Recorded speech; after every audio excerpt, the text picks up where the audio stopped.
สองเมื่อในอัมสาขาไหลพี่น้องเข้าเสียมซ้ำเสียมกายาหัดเพียวในยาป่วยลอยข้าเป็นลอยพระนายานเพิ่งมือไก่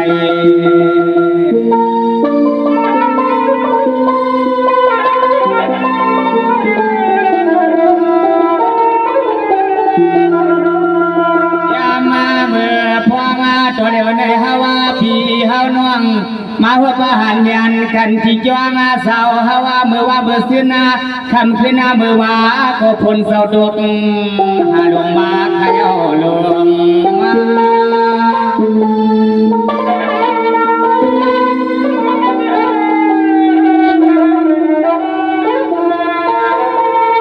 สว่าบันไดพิมพ์สีวันนั้นพี่น้องเขาเดียอะไรหัวมาเอาทุกสัวตัวงะลูที่จวงสาวข้าพ่อยาวสวัสดาเสียงเมื่อในกำวันขาดที่ทุกผักมากาก็อยากให้มีที่มันเจียงหัวนอย้อนอะไรกาที่มัดที่จวงวันเสียเสมอ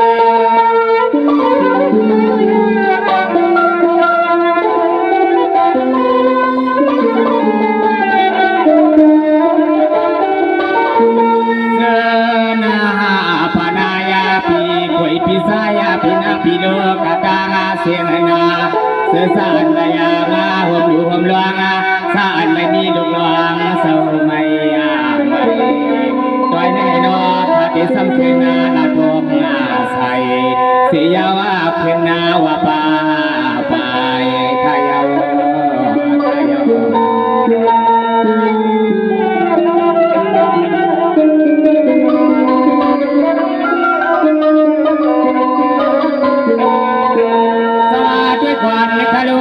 ขาดย้อนความเสียมันลุงความลุงเฮียงเสิร์นมีสื่อมีอาเสียงคือนาเพื่อนนาวันไหนเข้าเป็นวันนั้นสุสาวขวาเก็บหวังขมังนาเจ้านาลังเสียมพอสามีสร้างกระตางเสียงไฟก็ลองดูย้อนให้พอได้มีกูส่วนสับหังสับมาดู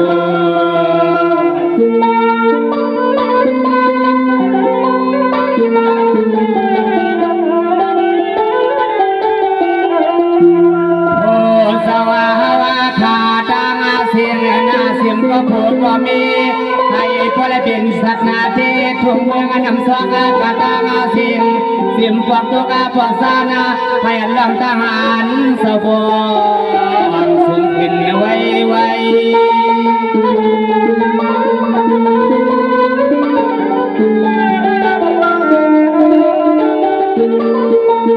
สว่าเมื่อในขาดย้อนฟังเสียมันพัฒนาเสียต่อมุลิงตาเสเปียนสวรรค์ให้อันอยู่จอดเสีย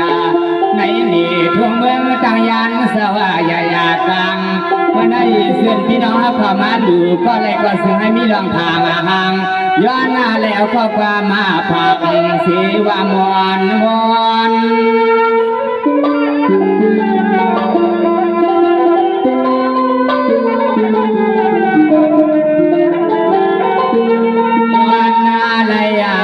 ความเมื่อขาสิปาดิวเสเลเทียนาไว้เหมือนปั้นนาปั้นขมาสากาจามาคาบาสัวเสาคู่นังจวงเมื่อพวงจะกาเขาก็เตียงลอยเตียงเป็นเตียงยันที่จวงสาวเฮา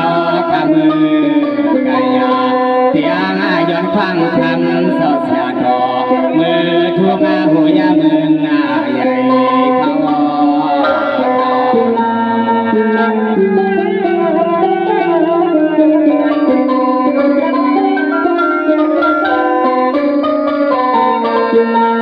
เดียวในกานาให้อันเสียตัวบุลิงกาสเป็นสาวข้า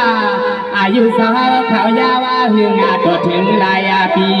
เมื่อในที่นาดีที่นากว้างเมื่อในเขาเป็นควายลองก็นอเป็นที่สังคือนาลายเพียงเสือก่อนใหม่ที่สังคือนาลายฟ้าใสเป็นสาวสร้างคำสาวคำสิ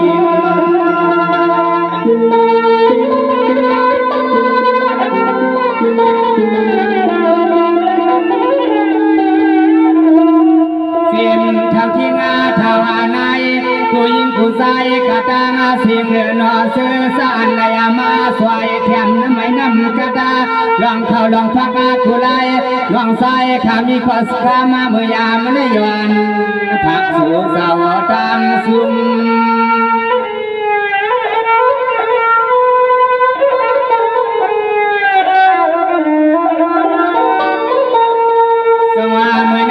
เสียมันสมูก็มาดีขับเสียหางยานาที่ปล่อยสาวพยาวาลายาแค่มาท่านต่อสวาสาหาในก็ซึ่งให้มีกามาผู้งามเมียสยาเม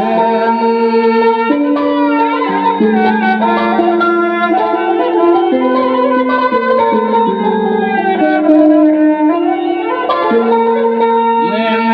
นำมาสวากาพอกสานาสาวสังสาวในอีเยาลีเทียงไปให้มันเทียงวายาตู้นายน้ำควงน้ำเตียงใครผู้ใดเหมือนกินในยิ้วเยียงกำใหญ่นาผู้กาตัวนั้นข้ามีความมันตาย้อนนาสาธรรมปนาย้อนธรรมปันเขา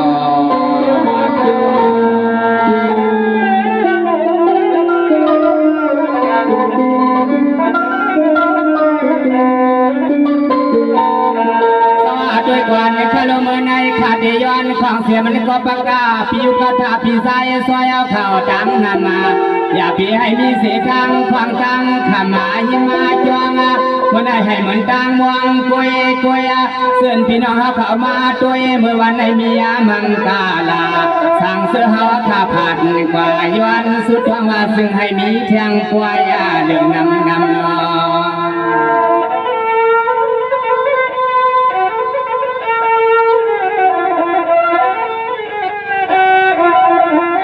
กำเล็กไก่กระด้างเสียงนะเสียงปลาเสียงปีเสียงน้องสู่ห้างกันข่าวว่าปอยเมื่อว่าเมื่อเสียนาหัวดาเพียวเมื่อวันในสู่สาวว่าขาพอได้อยู่ในล่วงที่จวงสาวเฮาทวงเมืองนำซอกายเอา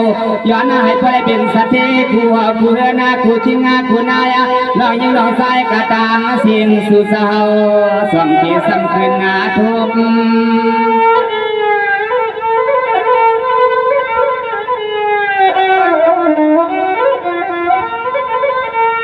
สว่าเมื่อใน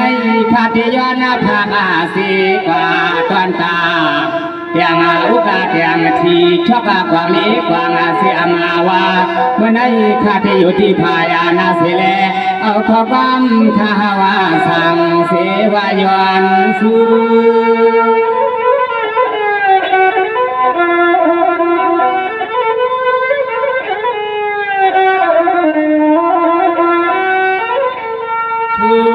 เดียพอยาสาวปังไงเสียมาภูมิปุณาพวานาคามาเสียงสาหัวนายิงนาสายากุศยานาสาสุหางยานาลองเขาลองพักควันตากาเลี้ยงเสือเปินมากินยาวนอเมื่อวันนี้ไผ่ก็กินาว่าเมียสินเปมานาเมียนเหียวสายามันนาพี่มาเมียนเหียวใส่ใน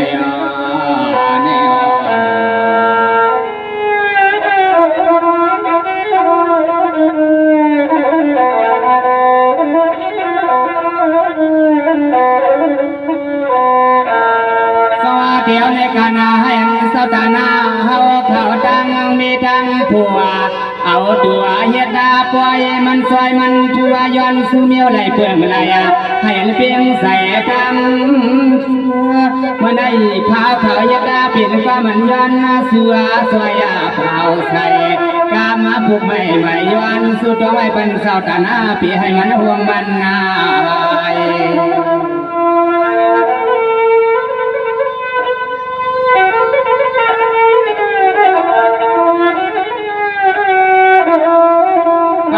ห่วงตาก็หันก็สิกา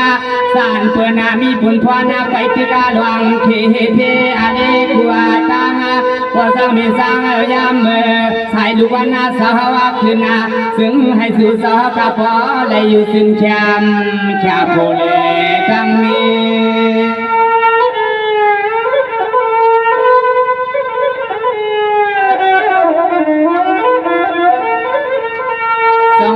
เมื่อได้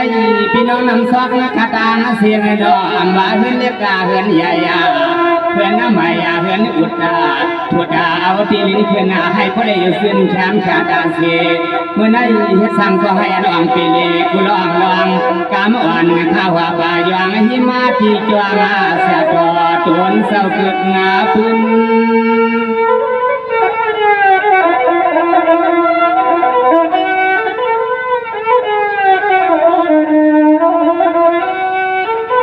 ยามมาขับมาว่าคำขึ้นนาก่อฮาว่าพี่ฮาน้องมาบ่พูนาพวนาเสาผู้เย้าเสเล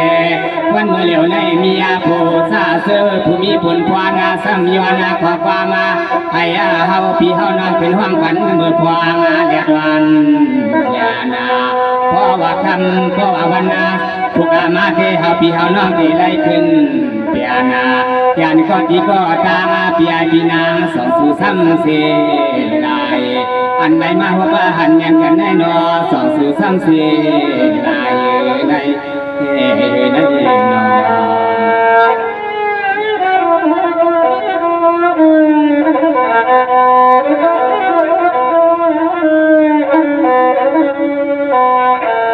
สวัสดีในคณะให้พี่น้องเฮาเขาในวัน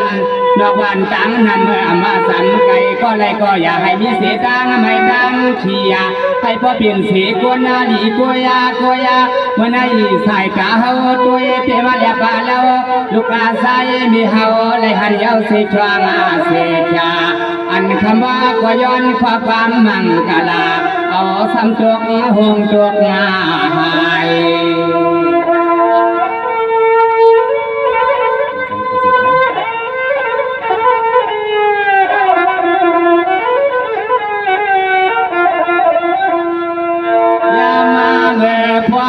ตัวเหลียวในเสียมน้องยิงน้องสายกาตางเสียงนาสู่สาวขายนากันก็ขายเสือก็ซึ่งให้ปอจำจีให้ปอหลอดตาตั้งเปิ้นสิเปิ้นนี้เขามังกะลาปาไว้ลาย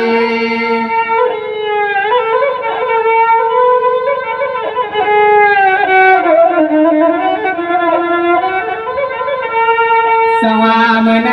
เส้นพี่น้องเฮาเขาว่ากระตังเสียงดอกมานังเสียไปคำจากเลียตา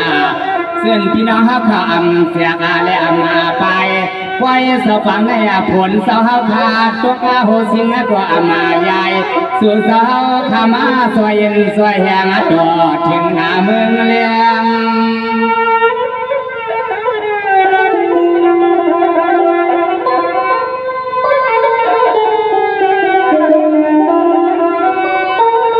ย้อนให้พอได้เป็นที่หักที่เปียงความเฮียงมือพวงลูกวันเสาร์สัมคืนาสิกาน้องยิงร้องสายกระตังเสียงเท่าที่เท่านายเปิ่นมาไปยินนาขอความมาพาอันผู้คอยในเฮามังคือว่ายาเกิดหน้าไผ่อันมือวันในเฮามังคือไว้เกิดหน้าไผ่น้อย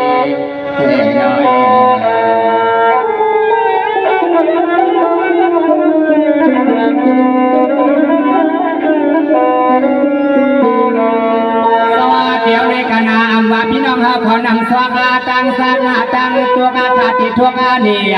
ปนเฮาขาขึ้นหน้าผีขึ้นหน้าญาณลอยกัง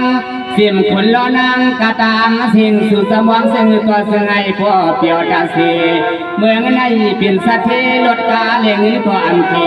นำมาเปมานำ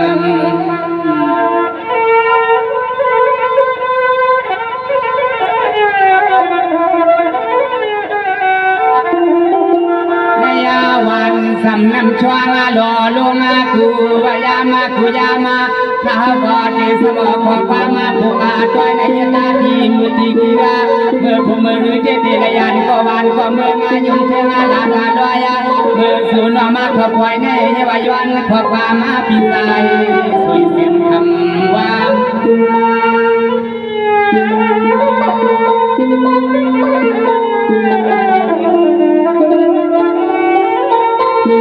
สว่าเมื่อใน